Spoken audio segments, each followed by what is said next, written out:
So once again, welcome to the Unshakable Foundation meeting of Cocaine Anonymous.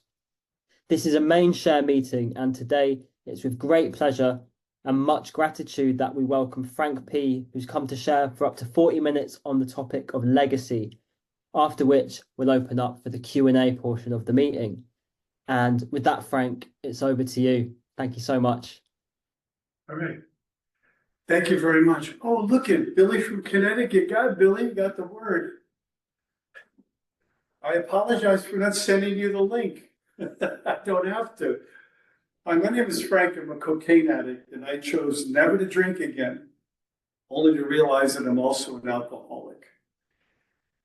Today is 12,918 days of continuous sobriety. But the main thing is I've done it one day at a time, sometimes one moment at a time. And when I was asked to speak, I know the first time, I think young, I had to postpone because something happened along the way. I came into Cocaine Anonymous when I was 41 years old. And 35 years later, I'm still here. And the only reason I made it to 76 years old, slowly approaching 77 in a few months, is because I joined this program. Had I not done that, I wouldn't be speaking to you today. I'd definitely be dead. And I came here today, and Young asked me what I wanted to talk about. And every time I've talked about this, I've gotten so many good reactions that I chose legacy. Legacy for me is so important. And I'm going to begin at the end. Something that just happened this past weekend. When I talk about legacy, I'm talking about the fact that I have this ability to change the history the course of history that I was on. And how did I change that? Well, you heard that I'm celebrating so many days today. Over the weekend, my granddaughter, Valentina, came to stay. Valentina is Carlo, my son's daughter, my granddaughter. Carlo now has 1,300 days sober. Carlo spent the majority of his 20s in San Quentin prison. And now he's a faithful member of Cocaine Anonymous. And Valentina is his daughter. Well, Valentina came over on Thursday night. Well, first of all, think about that. I'm a cocaine addict. And as a cocaine addict, who the heck would have trusted me with their child? My wife didn't trust me with our children. I couldn't come within 500 feet of the house that I owned. I had to have supervised visits. And all of a sudden, here's a 2-year-old young girl who I'm going to babysit for Thursday, Friday, Saturday, and Sunday. Talk about a change in legacy. You think about it, all of you that are on Zoom today. How many times were things taken away because we were addicts? My house was taken away. I couldn't occupy my own house. I had to have supervised visits with my own children. That all changed. And that's why I wanted to start with that. And the fact that I could do it was incredible because it takes an awful lot of energy. To take care of a 2-year-old girl who's nothing. She needs everything. I need to feed her. I need to change her. I need to walk her. I need to do everything. Well, hey, let me tell you, approximately 35 and almost 36 years ago, that would have never happened. But it can happen now because of Cocaine Anonymous. And that's why I came here to share legacy. And you go back and I'll give you my history, and I could probably, I don't know, somebody's talking about doing the steps and how it's hard to do steps in a short period of time. I'll do my history in 10 minutes, and then I'll get into legacy. My history is simply that I was raised by Italian immigrants, right? I'm a product of Italian immigrants. And at 7 years old, I broke my neighbor's window. And when the neighbor came over to find out what the heck happened, my father came over to him and he asked me probably about 15 times, "Did you break the window, Frankie?" And I go, "No, Pop, I didn't break it."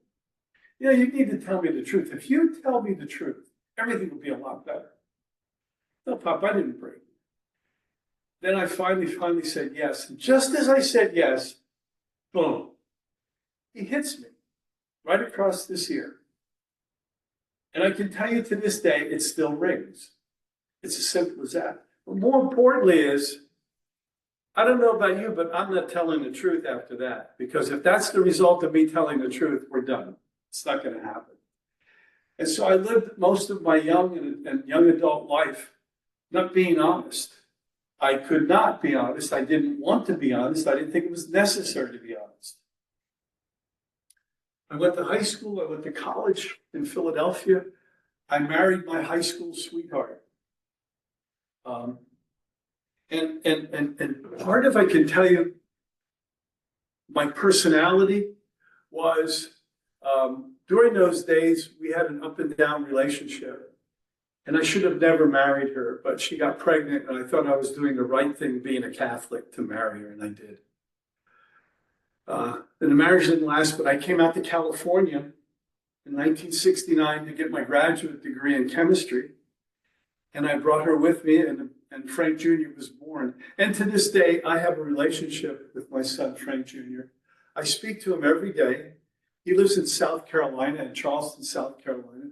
And we talk every day since 2015 for anywhere from 20 to 45 minutes. And we just talk about how our day goes. But that was a key part of, from my first marriages.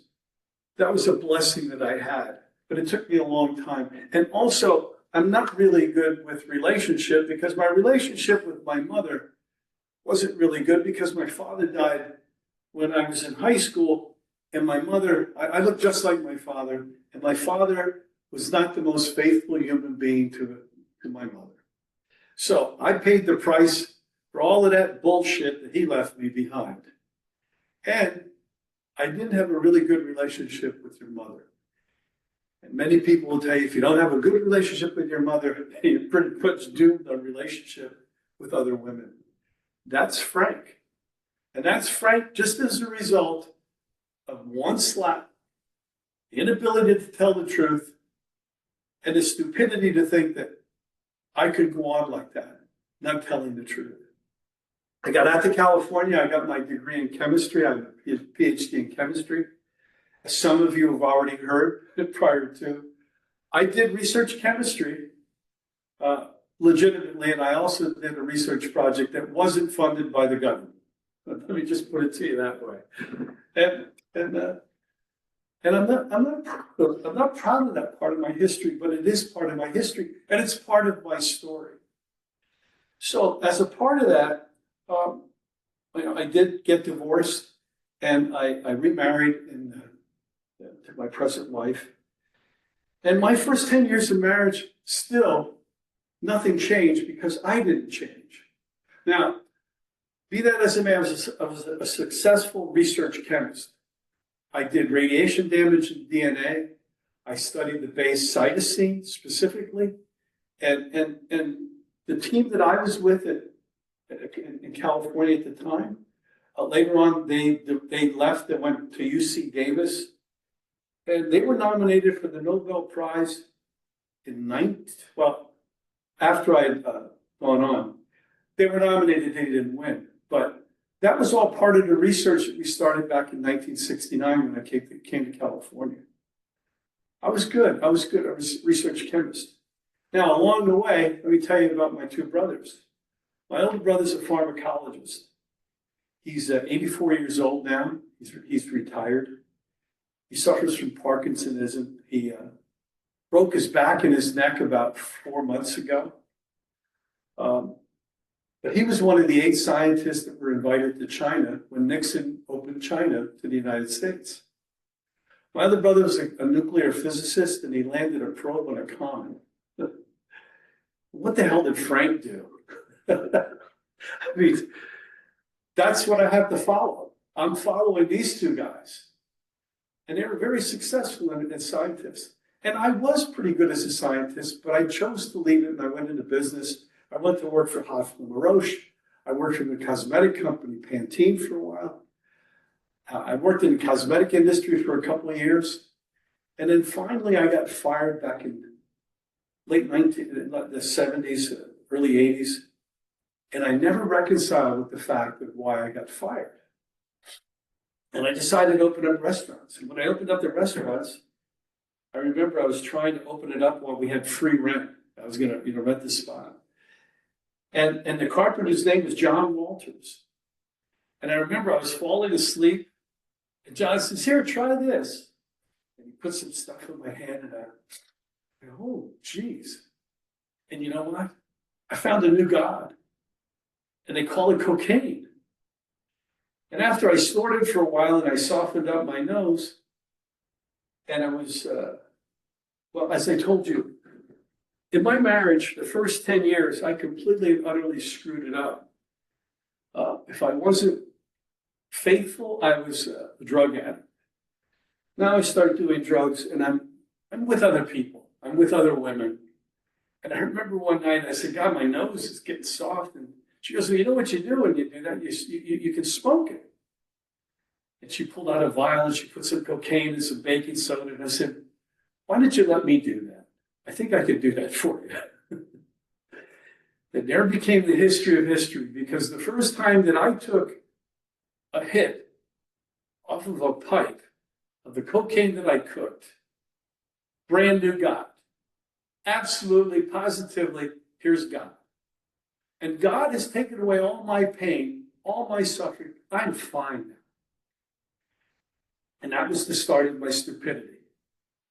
I'll take you back to Philadelphia real quick. I go to school in Philadelphia, and I saved the gentleman's life in a bar. Some of you have heard my story before, some of you have. And, well, I like this. Okay. I like that. If that was a diversion, I was good with that. I went back, and let me go to Philadelphia. I'm in a bar in the midst of an argument that ensued in the bar. Someone left, came back, opened fire, and a bullet went right by my right ear. And I grabbed the guy to my right and the guy to my left, and I took him down to the ground and I covered him.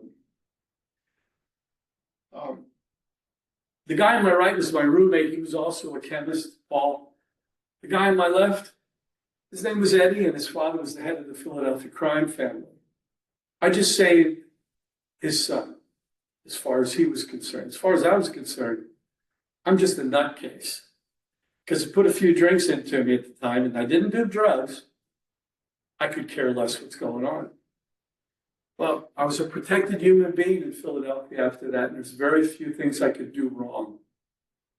But the main thing is when now I'm in California and I opened up these restaurants, and I'm not going to go into too much about the background of Philadelphia, but I had things that we did, for that crime family, and one of them was running numbers.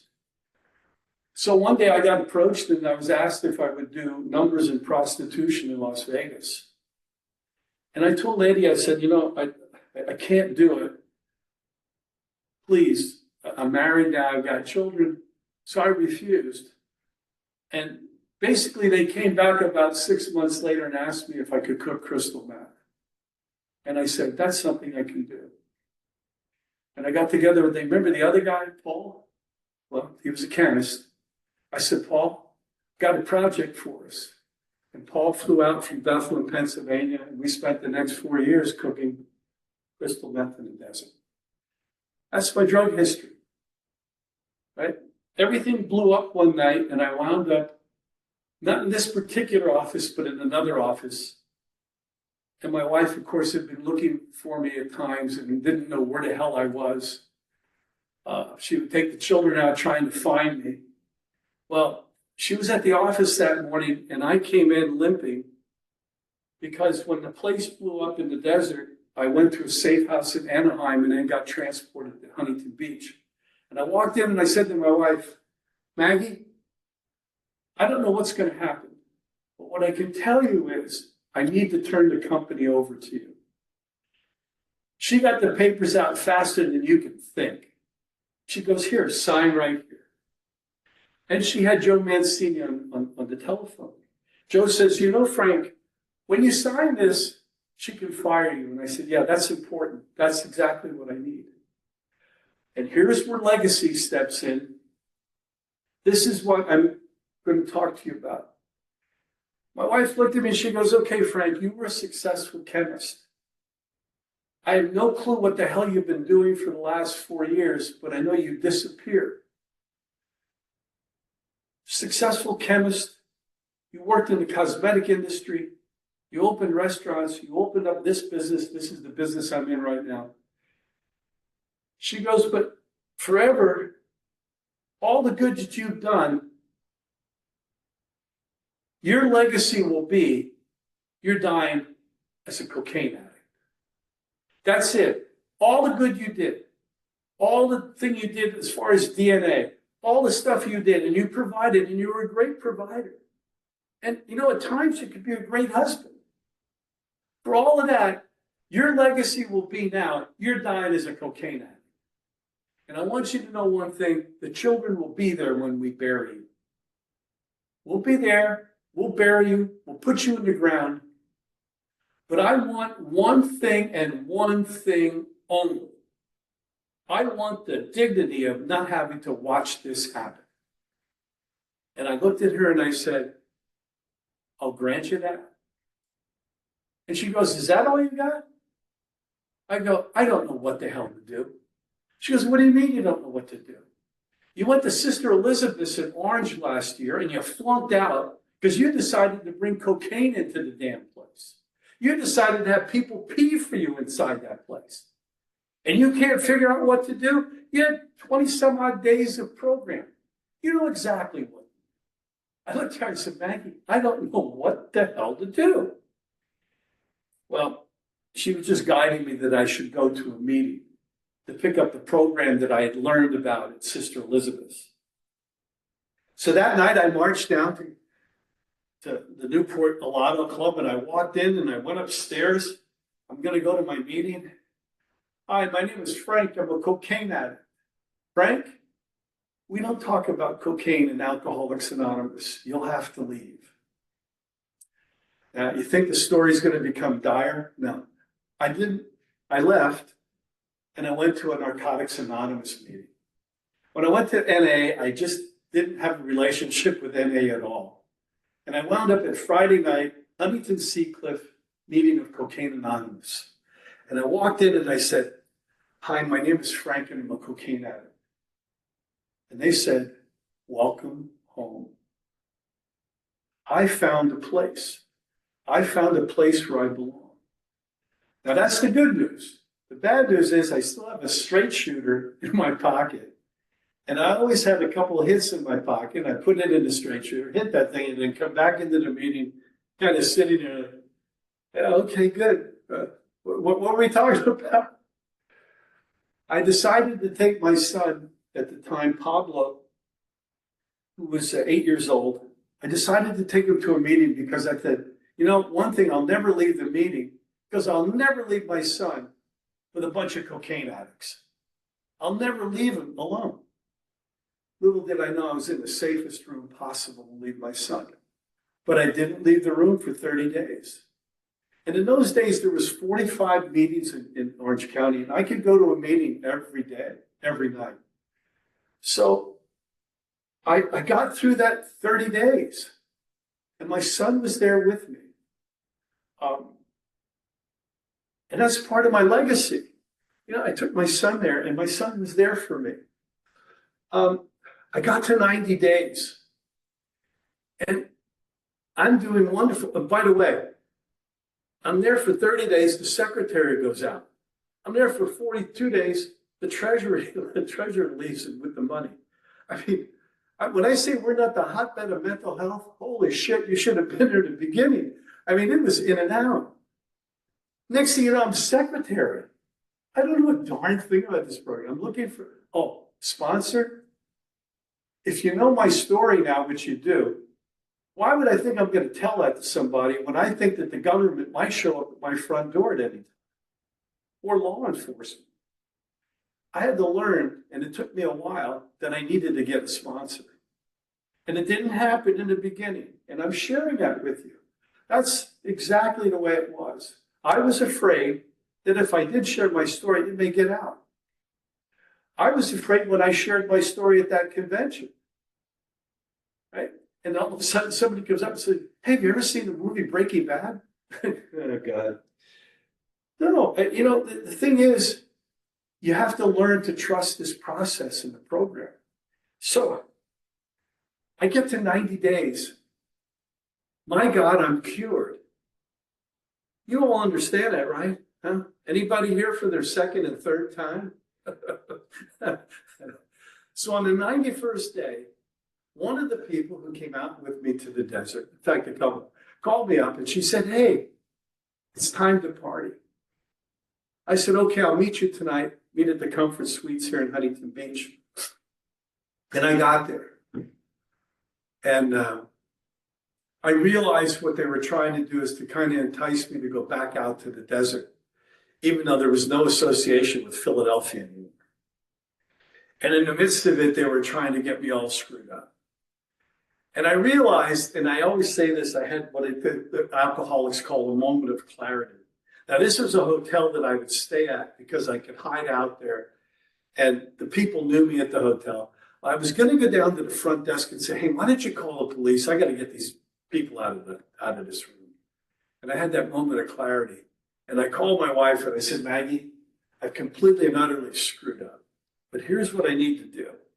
You got to give me a couple hours. I got to clean this place up. I got to get rid of these people. And the one thing about my wife is she never asked any questions. She just knew I was going to take care of her. And she met me 2 hours later. But right prior, when I went back up to the room and I said, hey guys, you're going to have to leave. My wife's on the way. I'm going home. And the guy looked at me and goes, well, what do you think is going to happen when she gets here? I said, what are you talking about? And that's about, I would say within the next 30 seconds, I threw him off the balcony of the Comfort Suites. At the time, I weighed 330 pounds. I'm 5'10". The cocaine diet didn't work for me. And crystal meth, I didn't do crystal meth because I had kind of a paradoxical reaction to it. So I gained weight on cocaine. So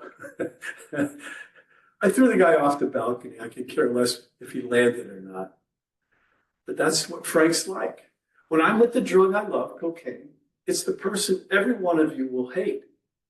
And my wife, and my children, and everybody else on this planet. Because I'm a one-man wrecking crew. That was it. That was the last time I did cocaine. And, 12,000 plus days later, here I am sitting here on it's a Tuesday? Yeah, Tuesday. For me, an afternoon. For some of you, in the evening. And in Hawaii, you're having a hell of a time. You're just waking up.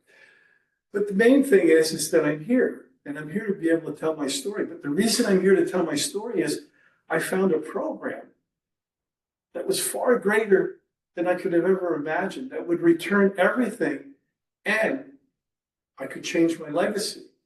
But now, over the next years, and it took me, I say I screwed up my marriage for 10 years. My wife forgave me unconditionally. When I say unconditionally, she never asked me anything about the desert. She never asked me anything about the women. She never asked me anything about that. All she said was, I just want the good Frank to be back here. And I spent the next 36 years repairing what I screwed up for 10. How?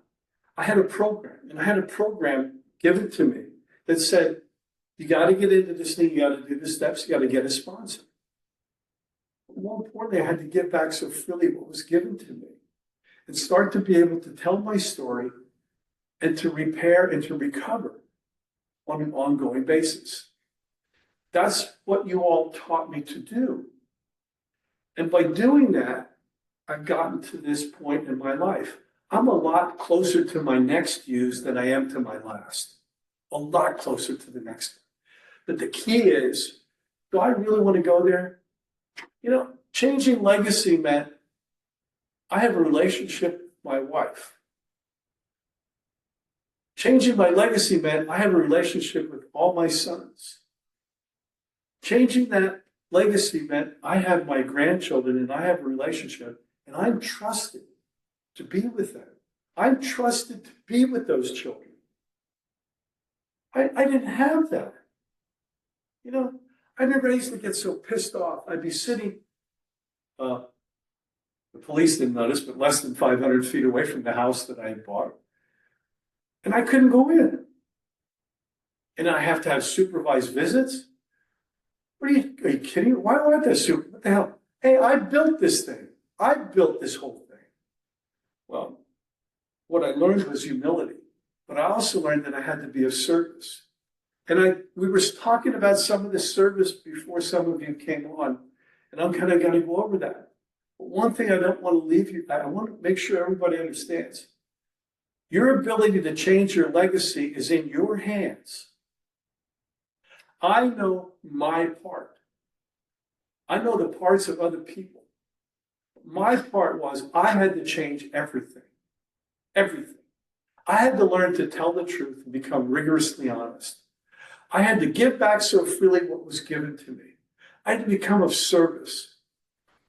And Dan will tell you that he and I both left the program for a certain period of time, and I re-entered on my 17th year. Why? Because my son was arrested up in San Jose.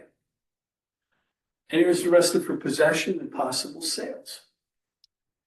And you know, I remember I flew up there and I thought I was going to save him. But I decided we'd go back to some meetings at Cocaine Anonymous, and I took him to the Keep It Simple meeting, which was last night. And we still go to that meeting. You know, I have a relationship with my son, and we have a relationship with Cocaine Anonymous. And that was part of changing legacy, being able there and being able to be of service. But I came back to give back what had been given to me. I built the business, I built my family, I rebuilt everything.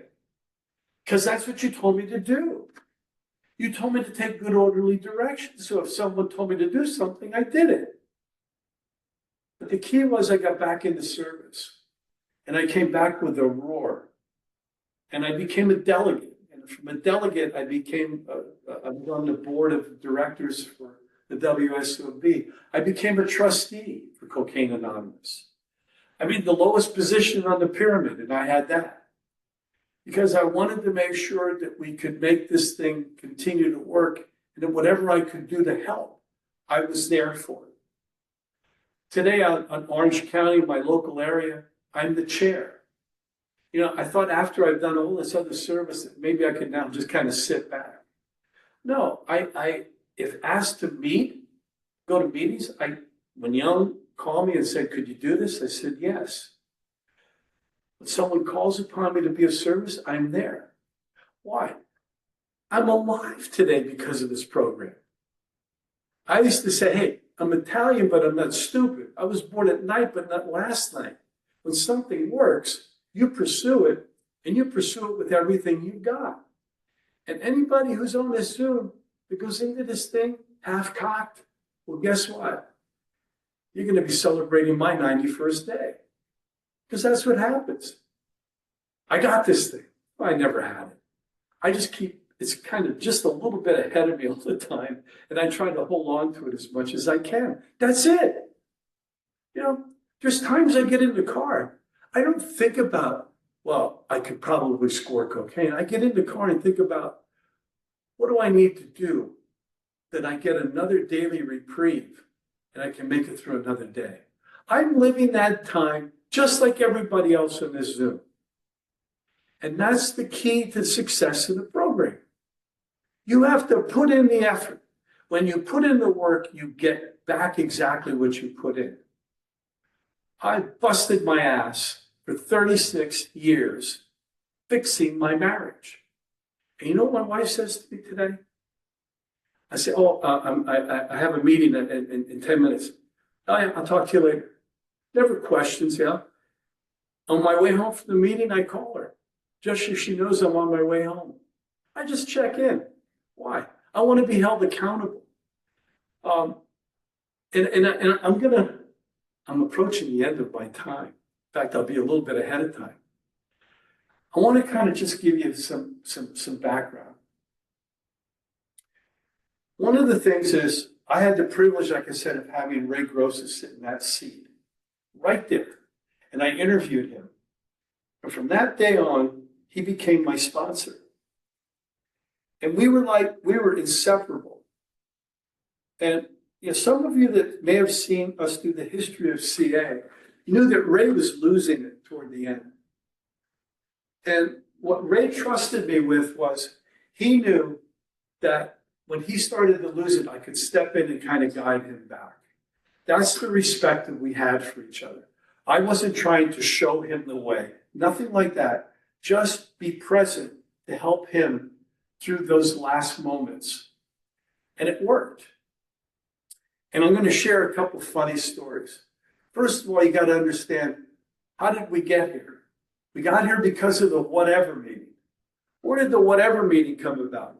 A guy by the name of Johnny Siegel, who was basically a songwriter, an actor, a director, a play, everything you could think of. Johnny knew Tom Kenny.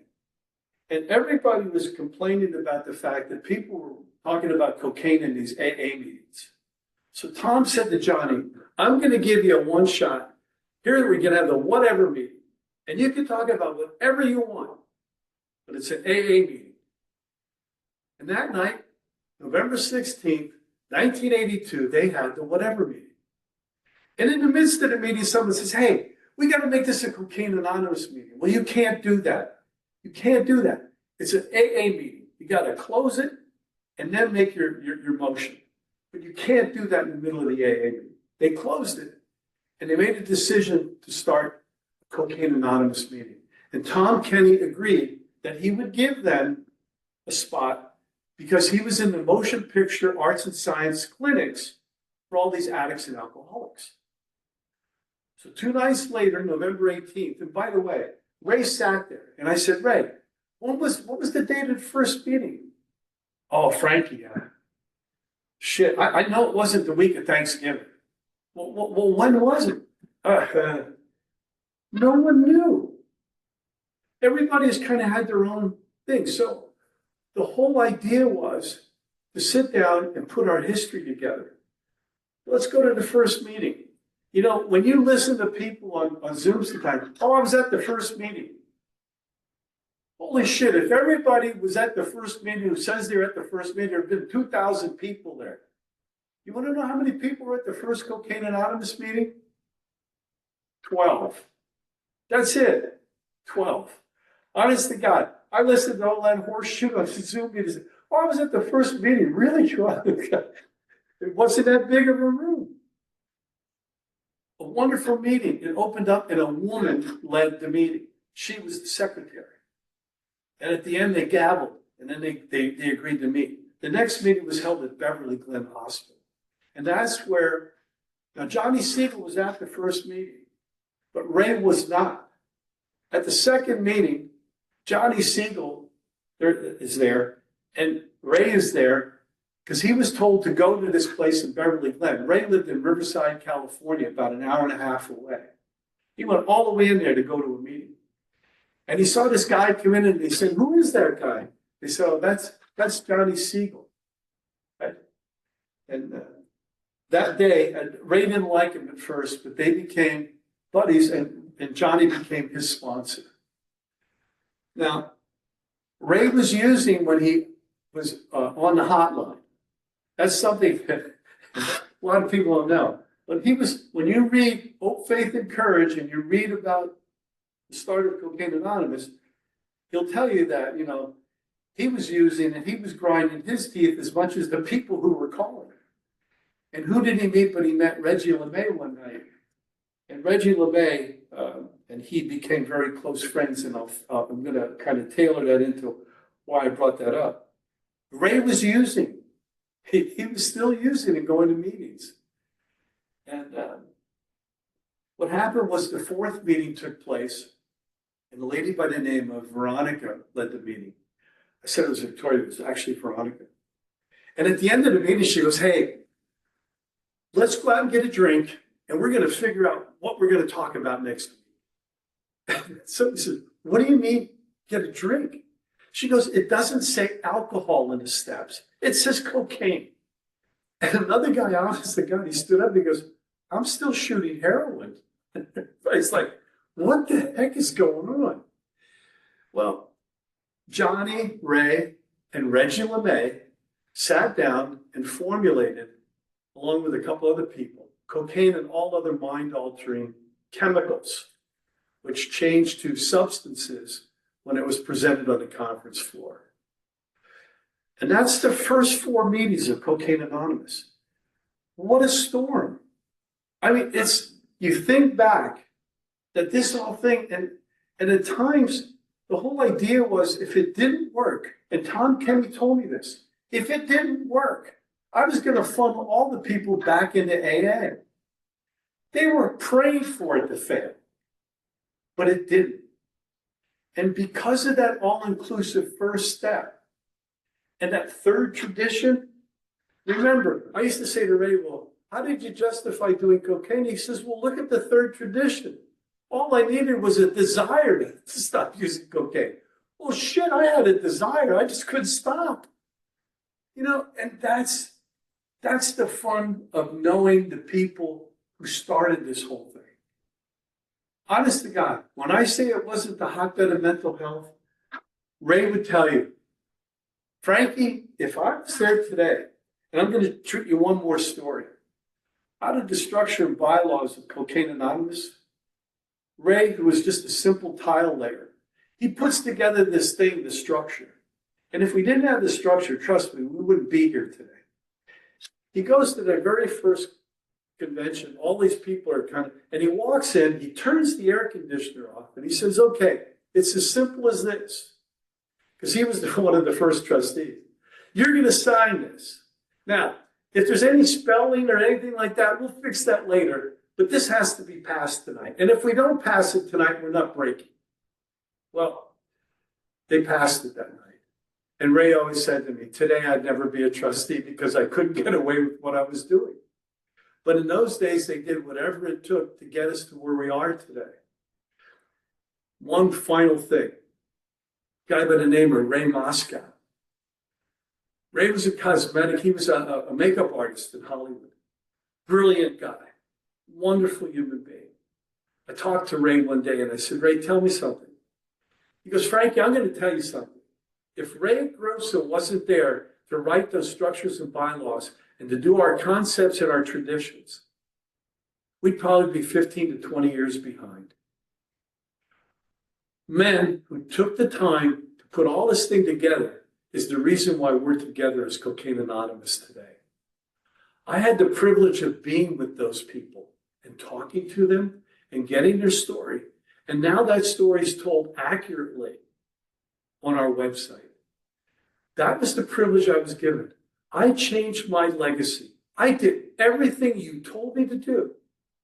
And I have a life beyond my wildest expectations. I have the ability to be here today to share my story. I was 330 pounds when I entered this program. I weigh 195 today. Hopefully I'll make it to my 90s. Who knows? The bottom line is my commitment to me and my commitment to this program is I want to die as a recovered cocaine addict. My name is Frank.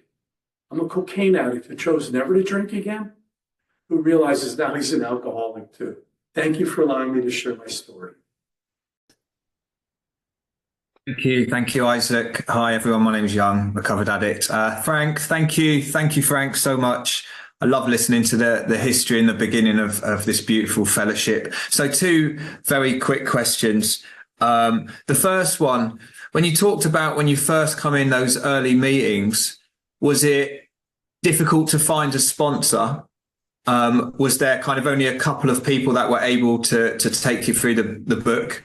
And second question, have you always been in service all these years? Thank you. Thanks so much, Frank. It was difficult. I had 2 problems. One of them was I may have a legal problem. And when I explain that to you, Young, that's one of the reasons why people ask me questions about, are you this or that?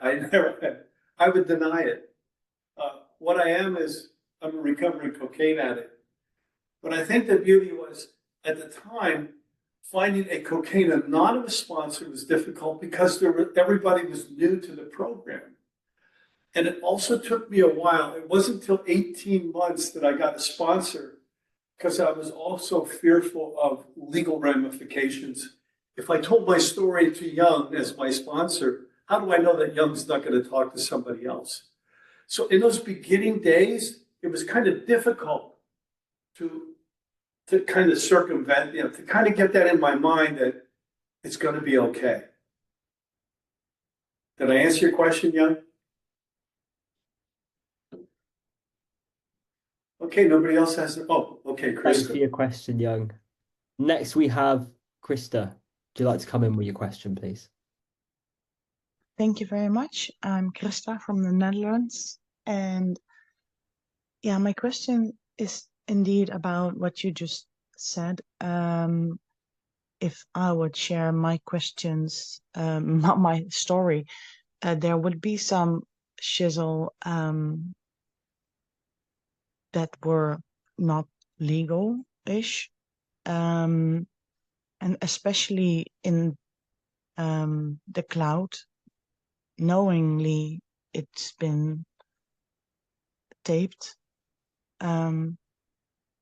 How do you deal with that? I find it even, I'm anxious to speak even in a room, not recorded, but with AI on. Mhm. Krista, as I mentioned to Young, I hear people talk about guns. I would never mention guns. I would never mention certain things because there's no statute of limitations on certain things. But what I can tell you is I can share my story in the room. And when people are recording, and of course you talk about AI, that I'm sure there is a concern, but I know that in my story, what I've shared is my experience, strength, and hope. Did I do things that are illegal? Yes. We all did. Every time we put a pipe in our mouth, every time we cooked up some cocaine, every time we made a transaction. Those are things that have happened. I always find that the safety in a room is you'll find a room where you'll see that you can share your experience, strength, and hope. Never to be fearful, but I don't talk about. There's certain things that happen that if I told you, I mean, I talked to you about throwing a guy off the balcony. The reason I know he lived is because he came back and tried to kidnap my children. So I know he lived, but the bottom line is I'm very careful. But in sharing your experience, strength, and hope in the rooms, I think you'll find that there is a safe place. And you found a safe place when you get there, but that doesn't preclude the fact that someone may speak. And that's why I'm still careful about certain things I might talk about. But I've told you my story, and certainly an illegal story to begin. But I didn't talk about any gunfights, and I didn't talk about any knife fights or anything else, or somebody getting run over suspiciously, because that's none of anybody's business, and that's the past, and that's way in the rearview mirror. And I hope I answered your question, Krista. Great question. Thanks, Krista. Oliver, would you like to come in? Hi everyone. Thank you, Frank, for your share. Can you hear me, by the way? Yes. All good. Cool. Yeah, it was interesting what you were saying about how Cocaine Anonymous started, and it was making me think about a question I asked my sponsor a while ago, where we have like a group chat, and it's from lads from round here who have like everyone's from different fellowships, and the group chat is we're all in recovery, but it's, as I say, it's a mix of fellowships, and they call it Everything Anonymous. And I love that name. And obviously, being part of Cocaine Anonymous, for me, I see it completely synonymous with the disease of addiction and treating the spiritual malady. Like, that's why we all work the 12 steps. And if it's not drugs and alcohol, then it's lots of other stuff as well. And I do see Cocaine Anonymous as being all inclusive. But I remember asking my sponsor, like, don't you think the name Everything Anonymous, like the same way that Zoom has broken down so many barriers and boundaries with 12-step meetings, do you ever think a new fellowship with a name like that could ever have a place? Like, could it ever work out to remove certain stigmas that might exist from having fellowships like Cocaine Anonymous and Alcoholics Anonymous?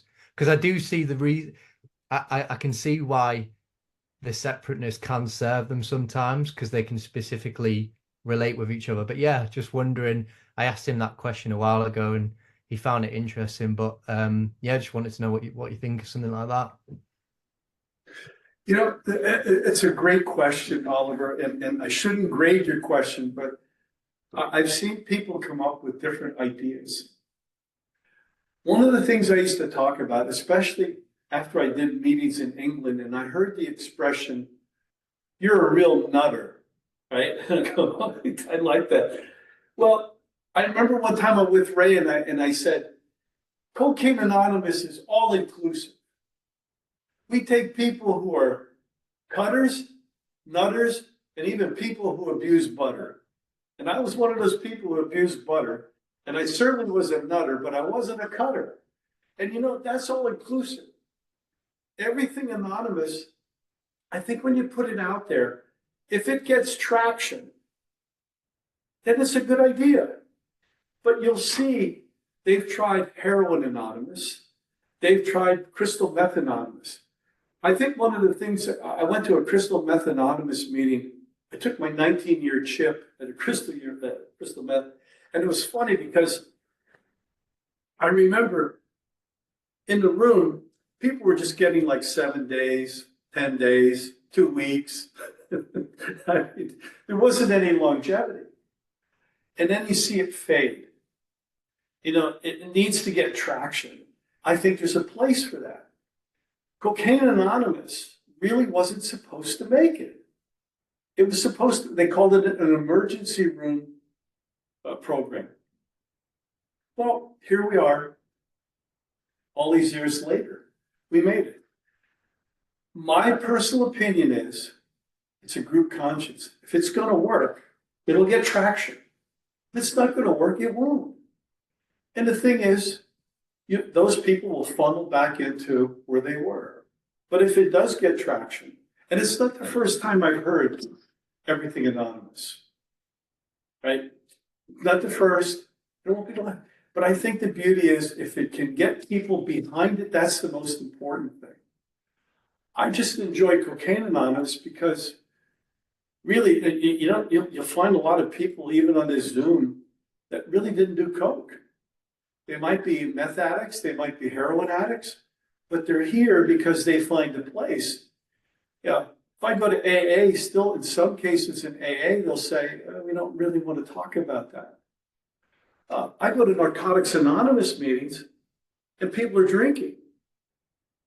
I mean, how about that? So I just like the idea that I found an all-inclusive program and I understand what it's there for and I support it wholeheartedly. But I think I've answered your question. It's an open thing. Anybody who wants to start something and gets traction, let's do it. Thank you. Thank you, Oliver, and thank you, Frank. We've got one more question in the chat before I close. The question is, so you talked about in your share that experience with your father slapping you and the subsequent sort of belief system around dishonesty after that. How has your relationship with honesty changed or developed since you've been in recovery? Got it. This truly is the pillar of my recovery.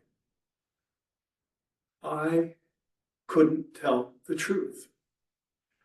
And because of that, I'm in this room today.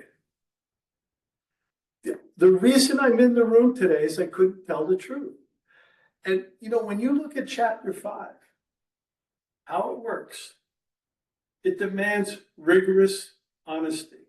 Not partly rigorous, rigorous. the key to my success on a day-to-day basis is I have to sometimes check myself. Frank, don't do that. That's not being rigorously honest. And once I do that, I stay on course to where I have to be. If anything I can impart, my experience, strength, and hope, what happened to me at 7 years old, imagine you could go back and figure out where it all turned shit. Well, I was able to. I was able to pinpoint the exact point at which everything went downhill for Frank. That was a blessing. It was a blessing. And from there, I had to forgive my father, but he died. I had to forgive my mother, and she was dead. But I went to the gravesite and I forgave them. You know, they did the best they could. But please, rigorous honesty. It's the reason I'm still alive. Thank you. Thank you so much for your answer, Frank. So that brings us to 8:55 p.m. UK time, which brings us to the end of question time, but not quite the end of the meeting.